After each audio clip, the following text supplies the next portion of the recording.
The following episode contains dramatizations of death, kidnapping, animal abuse, and terror. We advise extreme caution for children under 13.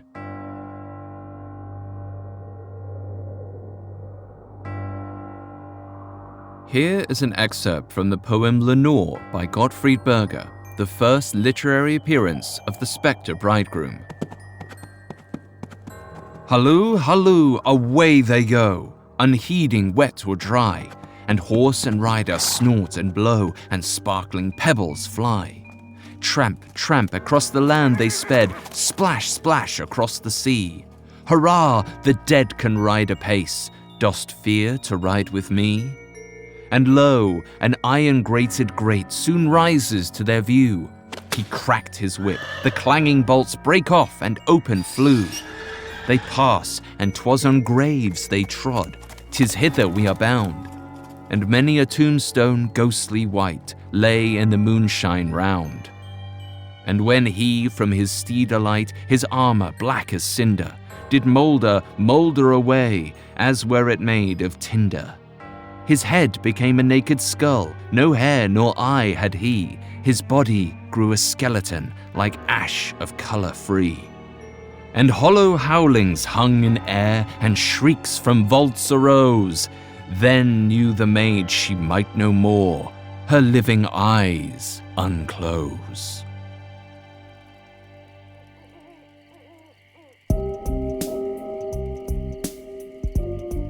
Hi everyone, I'm Alistair Murden. Welcome to Haunted Places Ghost Stories, a Spotify original from Parcast.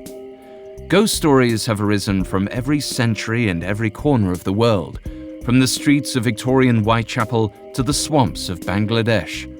Whether seated around a campfire or curled up with a pair of headphones, we return to them time and again to feel our skin crawl and our hearts race.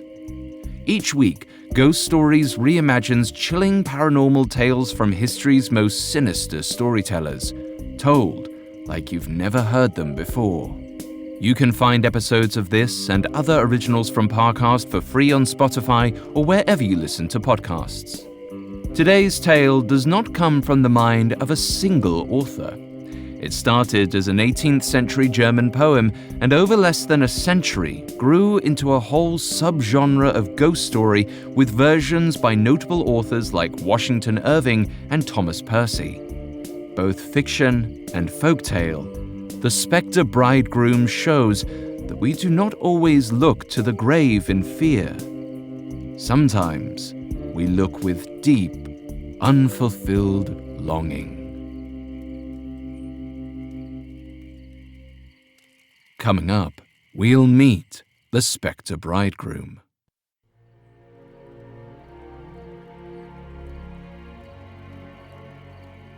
My name is Mr. Hunt, but you can call me Robert. I am by trade a collector of fanciful stories and superstitions, but tonight I aim to recall a tale that is neither. Tomorrow is Hallows Eve. For many, this chilling holiday is a chance to bask in notions of the otherworldly and remember those friends and family who have passed on to that great beyond. But for me, 'tis a day of grim reflection. Every year, on the precipice of this festival, I find myself recalling my own brush with a haunting while travelling in Cornwall in the west of England. If you live in the area, no doubt you've heard a version of this tale, embellished by years of retelling. But I'm here to set the record straight with carefully documented testimony and evidence. Please bear with me, for many details of this twisted, tragic affair do not align as perfectly as one might hope.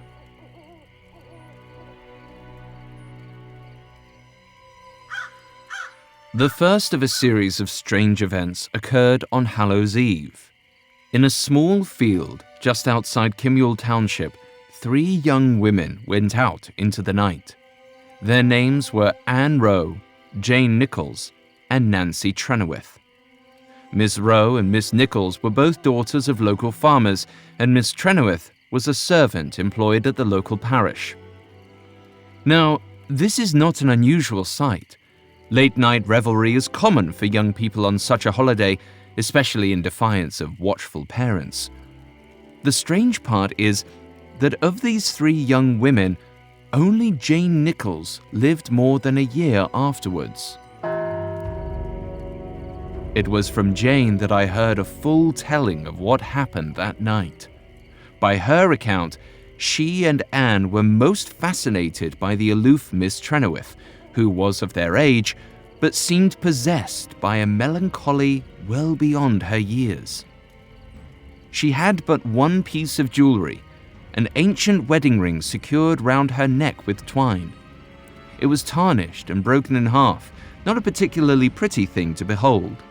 Jane theorized that the other half was held by Nancy's true love, who had perhaps died or otherwise abandoned her. They learned none of this from Nancy, mind you, for Nancy preferred to keep her past to herself. You see, this was the purpose of that night's outing, to get Nancy to open up to her new friends. It was Anne who suggested going out on Hallows Eve to sow hemp seed in the fields and speak their wishes to the spirits. This was a popular superstition in Cornwall at the time, the same way city folk are now enamored with certain photographers' ability to capture a ghostly visage on silver plates. And Nancy, who spent much of her time employed at dreary St. Paul's Parish, was not hard to persuade. They set off into the fields with excitement, yet as the witching hour approached, the girls grew afraid. What seemed like a fanciful game in the daytime gained a terrible gravity in the moonlight. Both Jane and Anne felt faint of heart and hesitated. But dear, melancholy Nancy was strangely undeterred. She took the bag of hemp seed from Anne and started sprinkling it about the field, saying, "Hemp seed I sow thee, hemp seed grow thee, and he who will my true love be, come after me and show thee."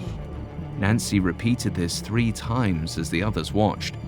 The silence of the night about them was absolute, and as the 3rd uttering faded away, it seemed like nothing at all had happened, until Nancy chanced to look over her shoulder.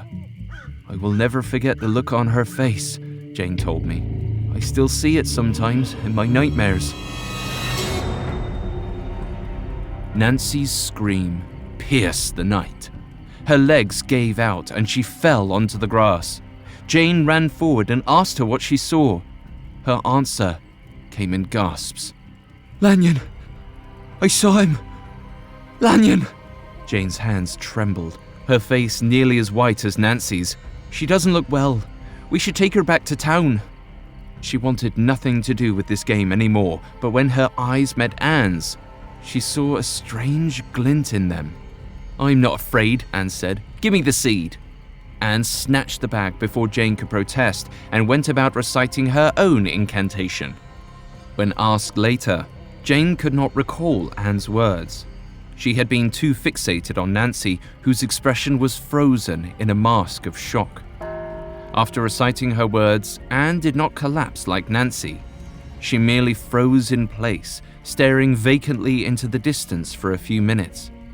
When Jane at last roused her, Anne explained that she'd had a dreamlike vision of a coffin as white as ivory, surrounded by nothing but impenetrable darkness. I will note that I attempted to locate Anne Rowe for her account of this night, only to learn that she had been taken by fever and buried in a white coffin.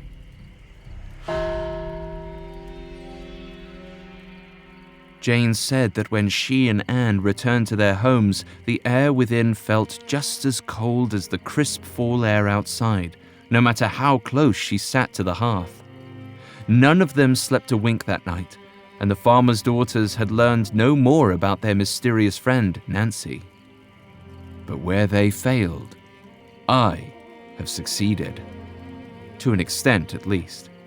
After hearing rumors of this strange Halloween night, I endeavored to learn all I could about the afflicted Miss Trenoweth. The name Lanyon, which Nancy had uttered in distress, pointed me to a successful farming family in Boscawen. From them, I learned the tragic events that brought her to Kimyall. The Trenowiths were a proud but poor family, often finding themselves in service to their more affluent neighbours. From an early age, Nancy was employed alongside her mother at the Lanyon homestead. The Lanyons had a son, Frank, who they described in the fondest of terms as a good-for-nothing layabout. He could not be compelled to any useful task about the house and would much rather spend hours wandering the fields daydreaming than engaging in any work. So, naturally, Mr. and Mrs. Lanyon were horrified to discover that Frank and Nancy had fallen deeply in love with each other. Frank, who had never asked for anything, approached his parents and requested their blessing. Mr. Lanyon flew into a rage at his son, declaring that marriage to this young woman would mean forfeiture of his entire inheritance. But like many parents, Mr. and Mrs. Lanyon did not consider that attempts to smother this romance only stoked the fires of passion between Frank and Nancy. No matter how actively they tried to part the young lovers, they never succeeded. The illicit thrill led Nancy and Frank to many a secret rendezvous. It was during one of these, in the holy well, that they exchanged their most passionate vow, that they would be united one day, either alive or dead. Frank took an old ring he had found in the family crypt and broke it in two. He gave one half to Nancy and kept one himself. Frank's parents realized that their son could not be persuaded to part from Nancy, for they took it upon themselves to break the couple in two. Mr. Lanyon brought Frank to the harbor and, without warning, forced his son to board a ship with him to Plymouth across the sea. When he realized what his father was doing, Frank fled, disappearing into the crowded docks. They suspected that he boarded another vessel bound for India, as far away from his overbearing parents as he could go. This was the last either the Lanyons or the Trenowiths heard from Frank for many years. Nancy Sr. did her best to comfort her daughter, only to realize that Nancy Jr. was with child. She gave birth without any word from the father.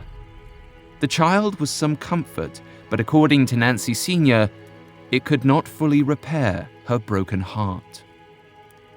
Eventually, hard times came upon her family, and Nancy had no choice but to go back into service, leaving her child in the care of its grandmother. It is in this condition that she moved to Kimule, and it explained why Jane and Anne saw such a mournful air about her. The vision she had of Frank that Halloween night was the first time she had seen him since their parting. She clung to this new image of her beloved like a life raft. Every night before sleeping, she would imagine him coming back for her, having felt her invocation from across the sea. And a fortnight later, he finally did. It was the night of November 14th. Fog hung low about the fields, giving the land a spectral grey appearance. Nancy was just locking up St. Paul's Parish when she heard the canter of hooves approaching up the road. She turned to see a tall, dark rider, but she felt no fear at this sight. The animal was familiar to her.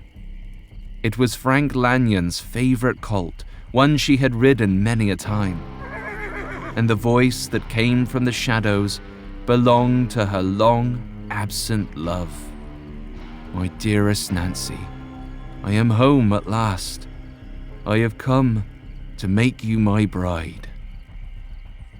These were words right out of Nancy's most treasured dreams, and her heart leapt to hear them at last. She took his proffered hand without hesitation. But as she fit herself in the saddle, a peculiar sensation came over her. Her arms felt stiff and cold, and she was unable to speak. Her inner nature was at war with itself, rejoicing at Frank's return, but growing afraid of this strange affliction. In a moment, the horse was off, carrying her and her bridegroom into the night. Nancy told herself that before she knew it, the two of them would be at the church, ready to begin their lives together at last. It's a comforting thought, but I must interject with a fact that makes this story all the stranger. I spoke to the coroner in Boscawen, and it turns out Frank Lanyon had died that very morning and was laid to rest hours before the rider showed up at Nancy's door. So who was it that came to visit her on the back of Frank Lanyon's horse?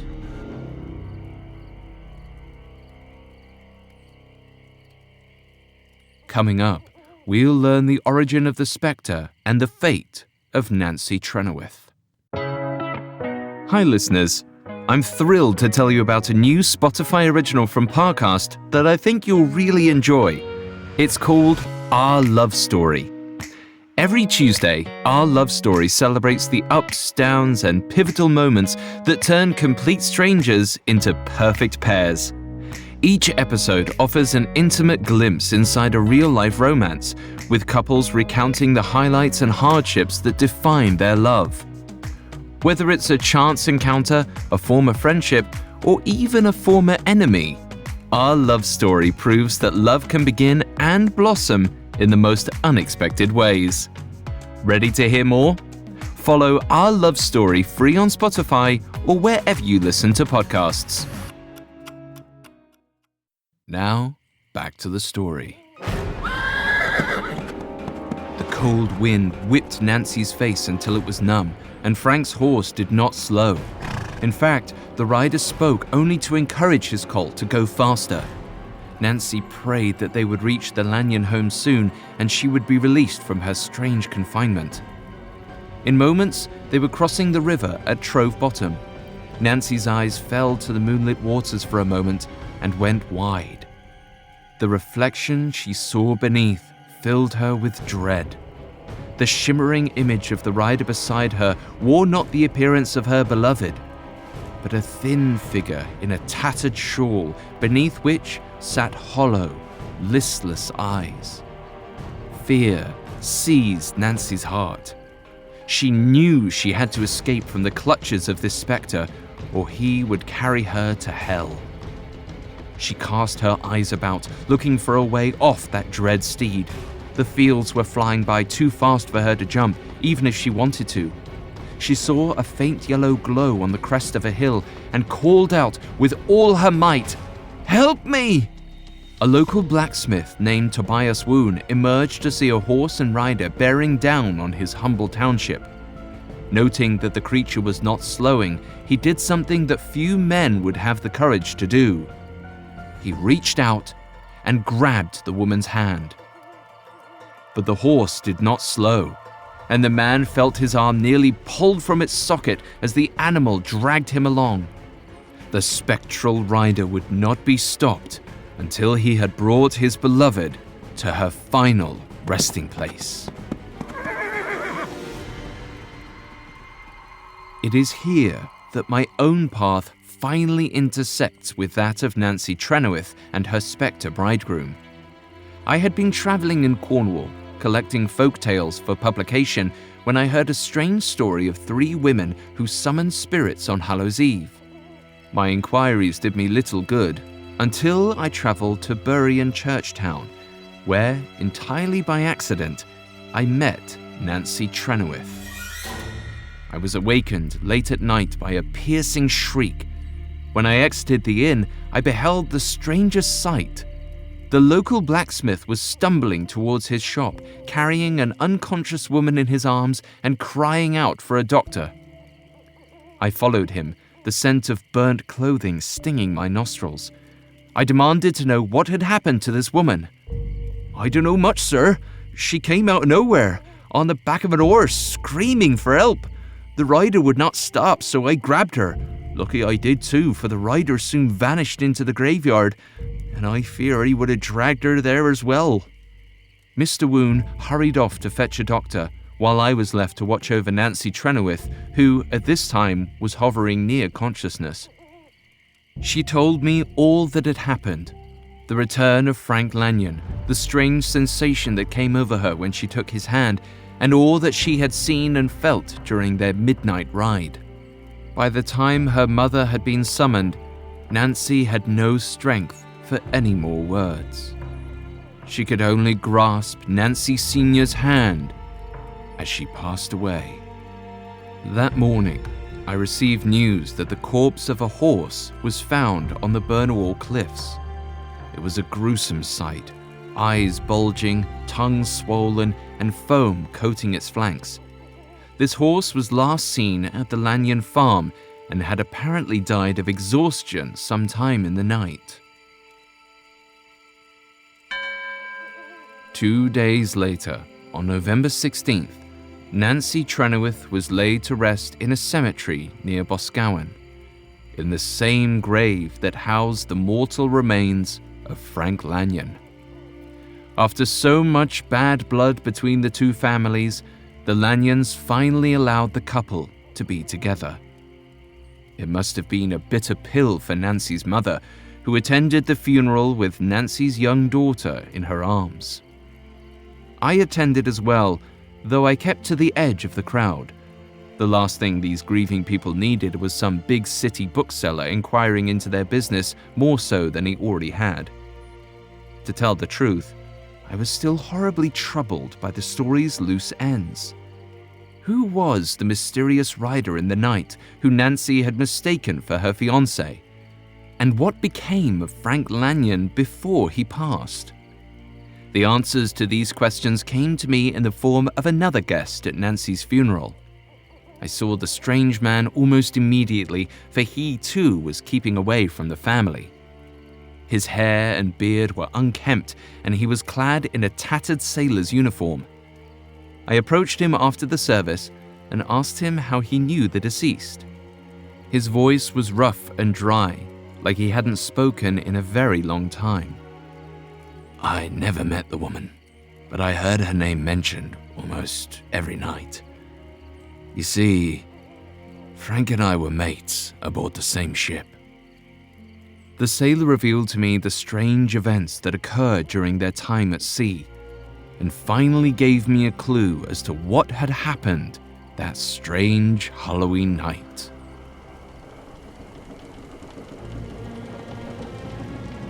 Their ship was bound for the west of England in late October, when, on the 30th day of the month, Frank Lanyon fell into a most disconcerting state. He thrashed left and right, eyes bugging out of his head, and very nearly pitched himself overboard in his frenzy. With great effort, his fellows managed to keep him aboard. After hours of struggling, he fell to the deck as if dead. The next morning he awoke, his mind seemingly restored to him. The man I spoke to, who has requested to remain nameless, claimed he asked Frank why he acted so strangely on Hallows Eve. Frank's voice had been bitter when he spoke. I was taken by witchcraft. My spirit was dragged from my body to some village not far from my home by a woman casting a spell she did not understand. The agony at this separation was unbearable. And what's worse is, I think I knew her. His hand wandered to the rusted half of a wedding ring he kept in a pouch by his side. He then looked at his mates with the most deadly expression they had ever seen and said, If I ever marry the woman who has cast that spell, I will make her suffer the longest night of her life for tearing my spirit from my body. He offered no more explanation, falling back into an exhausted slumber. Few lived to recount this tale, as days later, Frank's ship was taken by a storm. The vessel was dashed to pieces against the rocks, and almost all the crew were consigned to a watery grave. Frank suffered many grievous injuries, but washed up alive with his companion. His friends bore his near-dead body away from the rocks to Boscawen, where they sent for his parents. He passed away mere hours after they were united, and was buried without the news reaching the Trenoweth family. Reportedly, he had begged his parents to send for Nancy with his final breaths so that he could marry her. I know not what to make of this final declaration. Did he truly intend to marry Nancy? Or was he making good on the wicked promise he uttered on board the doomed ship? The lovers lie together now, and only they know whether Frank chose love or hate in the end. In my original letter to my publisher, I noted that this story bears a strange resemblance to the poem Lenore by Berger, which only complicates my own assessment of the case. At first, I believed locals were merely retelling me some regional variation of this German ghost story, but I can find no evidence that this poem reached Cornwall until almost a decade later. I think of this story every Halloween, of Nancy casting a desperate spell in the field, and of her distant lover, his spirit drawn in agony from the high seas to the woman who called it. Until now, my interest in ghosts was purely a sociological one, the study of how superstition arises from earnest belief and a lack of objective facts. But I cannot, in good conscience, deny the effect this story has had on me. The facts have neither diluted nor clarified the tragedy of what occurred that fall in Boscawen. And this is why I believe this story affected me more than any I have ever recorded. It makes me think about the nature of death and how thoroughly entwined it is with that of love. So many of us live out our days hoping to meet someone who can share our joys and pains for all our mortal years. It is cruel, but it seems we often measure the success of life by whether a man died alone or with a lover by his side. Both love and mortality have been the fixation of countless great minds and will continue to be long after the hands that write this are naught but dirt. Perhaps it is fitting that we take at least one day a year to remember this. So let this upcoming Hallows Eve be a holiday of love as much as it is one of death, for the two are never far apart. Yours faithfully, Robert Hunt.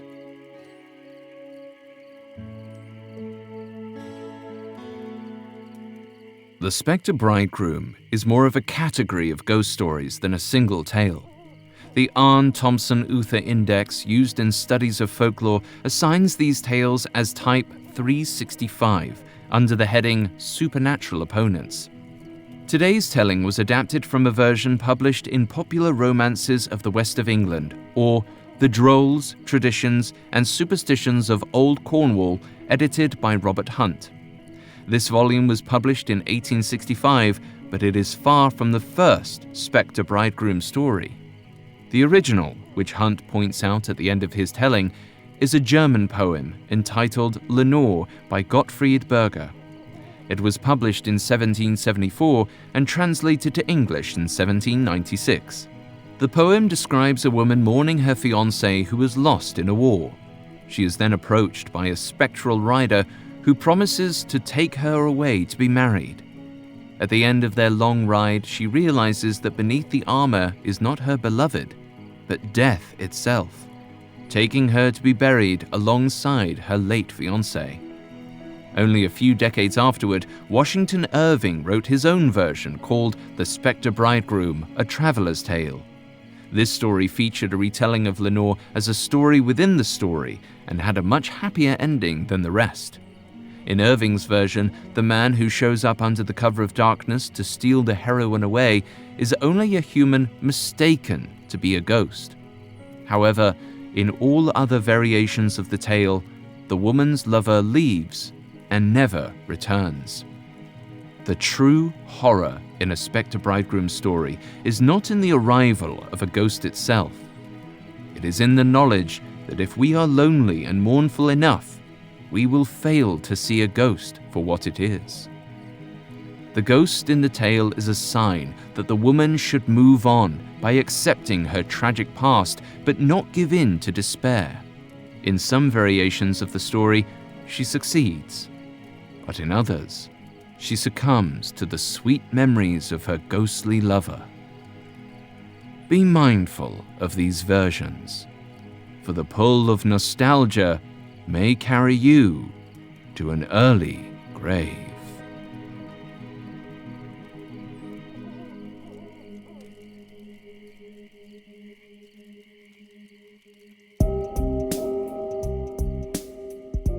Thanks again for tuning in to Haunted Places Ghost Stories. We will be back on Thursday with a new episode. You can find more episodes of Ghost Stories and all other originals for free on Spotify. See you on the other side. Haunted Places Ghost Stories is a Spotify original from Parcast. It is executive produced by Max Cutler, sound designed by Kenny Hobbs, with production assistance by Ron Shapiro, Carly Madden, and Erin Larson. This episode of Haunted Places Ghost Stories was written by Robert Teamstra, with writing assistance by Alex Garland. I'm Alistair Murden.